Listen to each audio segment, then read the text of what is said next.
အားလုံးပဲကျွန်တော်ရဲ့ channel ကနေပြန်လည်ကြိုဆိုပါရစေမိတ်ဆွေများအားလုံးနေကောင်းကြပါရဲ့လားဒီတစ်ခါကျွန်တော်ပြောပြချင်တဲ့အကြောင်းအရာကအသက်ရှင်တဲ့ဖျားဆိုတာဘာတူလဲဘာဖြစ်လို့အသက်ရှင်တဲ့ဖျားဖြစ်တာလဲဆိုတဲ့အကြောင်းအရာနဲ့ပတ်သက်ပြီးတော့ကျွန်တော်ပြောသွားချင်ပါတယ်ကမ္ဘာပေါ်မှာလူရဲလို့ဖြစ်လာပြီဆိုရင်ကိုယုံကြည်တဲ့ဖျားကိုကွယ်တဲ့ဖျားရှိကြတယ်ဒါပေမဲ့ဘာတာမဲ့တဲ့သူတွေဖျားမရှိဘူးလို့ယုံကြည်လက်ခါတဲ့သူတွေလည်းရှိတာပေါ့နော်ဒါပေမဲ့အဲ့ဒါကတော့တိတထောင်းမယ်ကျွန်တော်တို့လူအများစုကတော့ကိုမိဘဖိုးဖွားတွေရဲ့ယုံကြည်ကိုယ်ွယ်တဲ့ဘာတရားကိုပဲကိုယ်ွယ်ကြတာများပါတယ်တော်တော်များများပေါ့မီယိုဖလာယုံကြည်ချစ်လို့ခေါ်ပါတယ်ဒါပေမဲ့လူအနည်းစုကတော့ကြီးပြလာတဲ့အခါမှာအကောက်အဆိုးတွေနည်းနည်းပပတီးလာတဲ့အခါမှာဘယ်ဖျားစစ်မှန်တဲ့ဖျားဖြစ်မလဲဘယ်ဖျားအသက်ရှင်တဲ့ဖျားဖြစ်မလဲဆိုပြီးတော့ရှာလာကြပါတယ်ကျွန်တော်ကြားစာမှာလည်းအယေဥဆိုးဖျားကိုရှာပြီးတော့ဖျားနာမတော်ကိုကိုယ်ွယ်ယုံကြည်လာတဲ့သူတွေရှိပါတယ်အဲ့ဒီကြောက်ကိုတော့ကျွန်တော်အဆုံးမှာနောက်မှပဲပြောမှာပဲအဲ့ဒါကြောက်ဆုတ်တင်တာထောက်ပြီးကြဖို့တောက်ဆိုပါတယ်ဆိုတော့အသက်ရှင်တဲ့ဖျားဆိုတာကဘယ်သူလဲဘာဖြစ်လို့အသက်ရှင်တဲ့ဖျားဆိုတာတီးပြီးစစ်မှန်တဲ့ဖျားကိုယုံကြည်ကိုယ်ွယ်နိုင်ဖို့ရအရေးကြီးတာလဲစစ်မှန်တဲ့ဖျားဆိုတာကကိုကယ်တင်နိုင်မဲ့သူကူညီနိုင်မဲ့သူစိတ်ချတာချက်ကိုအကြမ်းမှချက်အရာအားလုံးကိုပေးနိုင်တဲ့သူပေါ့နောက်ဆုံးပြောရရင်ထာဝရအသက်ပါပေးနိုင်တဲ့ဖျားပေါ့ထာဝရအသက်ပေးနိုင်တဲ့သူပေါ့ဆိုတော့ကျွန်တော်တို့ဖျားကိုကိုယ်ွယ်တယ်ဆိုတာကဥတီချက်နဲ့အတိတ်ပဲရှိတော့ဘဝပိုင်ဆိုင်နိုင်ဖို့စိရဲ့ဒုက္ခဝေဒနာတွေနဲ့ကြုံရတဲ့အချိန်မှာမျော်လင့်ရှာတွေမျော်လင့်ချက်တွေမဲ့နေတဲ့အချိန်မှာမျော်လင့်ရှာတွေမျော်လင့်ချက်တွေရရှိနိုင်ဖို့ပေးနိုင်တဲ့သူအခြေခါကြအကောက်အဆိုးတိတတ်တော့လူချင်းဝကိုချစ်တရားရှိဖို့လူတယောက်နဲ့တယောက်အကြမိသားစုနဲ့မိတ်ဆွေတငယ်ချင်းများအကြမတူကွဲပြားသောလူအတိုင်းဝိုင်းများအကြမှာပုံမကောင်းမွန်တော့ဆက်ဆံရေးချစ်မေတ္တာနားလေခွလို့ချစ်ရလက်ခါယူချစ်ရပုံမလှပတော့ဘဝအတိတ်တွေရရှိပိုင်ဆိုင်နိုင်ဖို့လောက်ပဲမဟုတ်ဘူးဖျားကိုကျွန်တော်ကိုယ်ွယ်ရဆိုအဲ့ဒါထက်ပိုတယ်အဲ့ဒါကတော့တမလို့ဘဝအတွက်ပဲဖြစ်ပါတယ်လူဆိုတာမွေးလာပြီဆိုရင်တိတ်ချစ်တရားငါတို့ကိုစောင့်နေတာပြောရတယ်လူတက်တိမ်မှာပဲဘယ်သူမှတိတ်ချစ်တရားကိုကြော်လို့ရမှာမဟုတ်တိမ်မင်းကငါတို့စီရောက်လာပြီဆိုရင်အချိန်မရွေးအသက်အရွယ်မရွေးဘူးအားလို့တရားမှာပြောရတယ်လူတွေဆိုတာကဒီခန္ဓာတည်သွားပြီပြီးသွားတာမဟုတ်ဘူးတမလို့ဘဝဆိုတာရှိတဲ့ဝိညာဉ်နဲ့အသက်ရှင်နေဥမှာဖြစ်ပါတယ်ဒီဘဝမှာမကားပဲတမလို့ဘဝထက်ထိငါတို့ကိုကယ်တင်နိုင်တဲ့ဖျားကောင်းကင်နဲ့မြေကြီးကိုဖန်ဆင်းတော်မူသောဖျားလူနဲ့စัจ java လာတစ်ခုကိုဖန်ဆင်းတော်ဖျားပဲအသက်ရှင်တဲ့ဖျားစမတော်ဖျားဖြစ်ပါတယ်ချို့ကတော့ဖန်ဆင်းချက်ကိုလက်မခါကြဘူးသူဟာနဲ့သူဖြစ်လာတာလူဆိုရင်မြောက်ကနေဖြစ်လာတာ evolution ပေါ့အမျိုးမျိုးရှုပ်နေအောင်ရှိကြတယ်သူတို့ယုံကြည်တဲ့ဟာတွေဒါပေမဲ့အခုကျွန်တော်ပြောရမှာကရိုးလေးနဲ့ဆက်စားလိုက်ရင်သိနိုင်မှာပါရုပ်တည်ရှိဆက်စားကြည့်ပါနေလူတယောက်ဖြစ်လာတာကနေအဖေမကနေမွေးလာတာပါ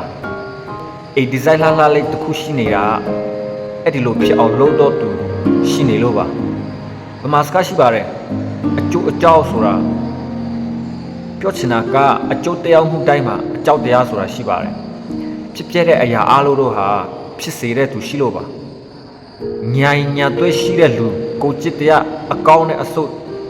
တိတခွက်ချတတ်တဲ့စိတ်ရှိတဲ့လူတွေကိုပဲရှိရင်အဲ့ဒီလူကိုဖြစ်လာအောင်လှုပ်တတ်တဲ့ညာသွေးနဲ့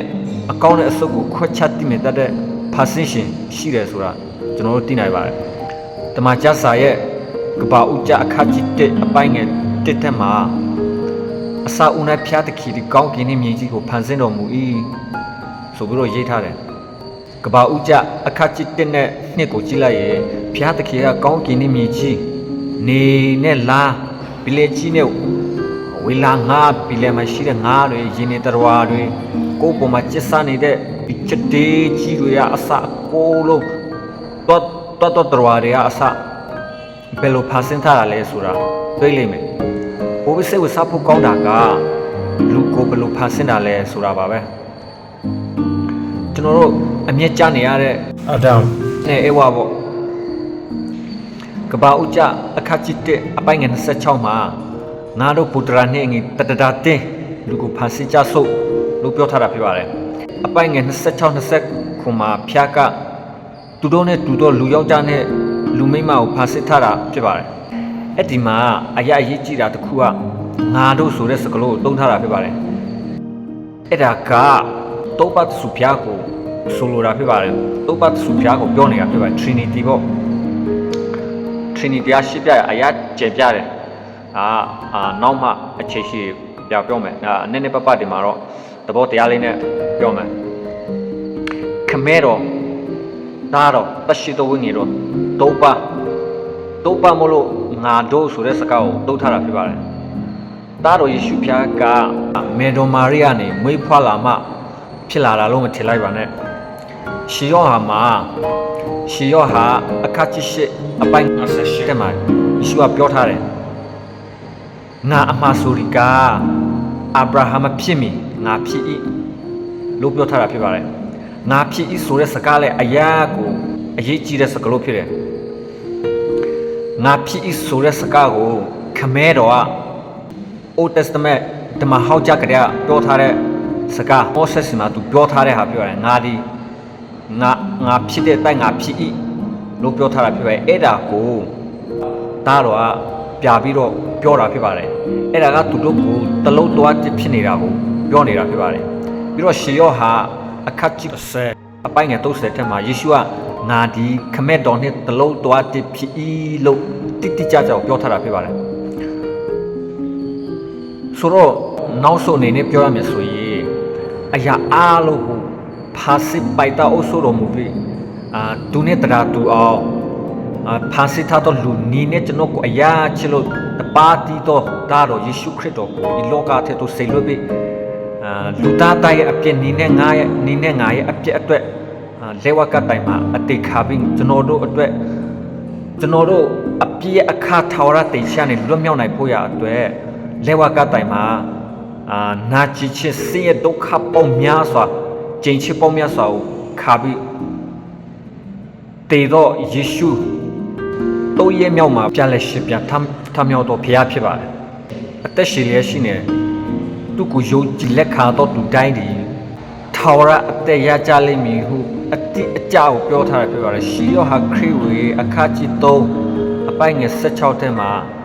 ဘုရားသခင်သားတော်ကိုယုံကြည်တော်သူအပေါင်းတို့သည်ပျက်စီးချစ်တော်မရောက်ထာဝရအသက်ကိုရစေခြင်းကဘုရားသခင်သည်မိမိ၌တပါးတည်တော်သားတော်ကိုစွတ်တော်မူသည့်တိုင်အောင်လောကီသားတို့ကိုချစ်တော်မူ၏နောက်မှပြောမယ်လို့ငါပြောထားတဲ့ဟာပထမဦးဆုံးဘုရားကိုရှာဖွေပြီးဘုရားနာမတော်ကိုစားပြီးဝတ်ပြုကိုယ်ွယ်လာကြတဲ့သူတို့ပြောမယ်လို့ငါပြောထားတဲ့ဟာကိုခုပြောတော့မယ်အဲ့ဒါကတော့အာဒါနဲ့ဤဝါနဲ့မွေးဖွားလာတဲ့သားရှီတာကတားလေရလာပြီသူရဲ့သားကိုအဲနိုဟူတော့အမိမဲ့ပြီးတဲ့နောက်မှာသူတို့က